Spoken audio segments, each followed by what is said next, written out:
नमस्कार. जय महाराष्ट्र. मुख्यमंत्री एकनाथ शिंदे यांच्या नावावर आता एक वेगळाच रेकॉर्ड झालेला दिसत आहे.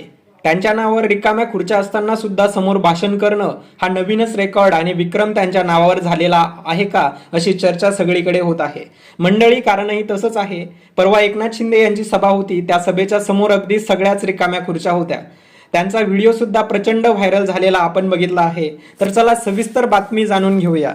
तर मुख्यमंत्री एकनाथ शिंदे, देवेंद्र फडणवीस, अजित पवार, अमित शहा असतील किंवा भाजपचे कोणी मोठे नेते असो, त्यांच्या सभा असल्या की ठिकठिकाणाहून लोके बस भरून आणली जातात. मात्र काल एकनाथ शिंदे यांच्या भाषणावेळी ते ठाकरेवर टीका करत होते आणि ते ठाकरेवर बोलायला लागले आणि सर्वच्या सर्व रिकाम्या खुर्च्या दिसायला लागल्या. लोक घरी जाऊ लागले. त्यांना ठाकरेवर टीका केलेल्या आवडलेल्या दिसले नाही. त्यामुळे शिंदे यांनी कितीही जोरात भाषण केले, कितीही खोटे आरोप केले तरी ते जनतेला पटायला हवेत. कारण आता लोकसभा, विधानसभा निवडणुका येत आहेत.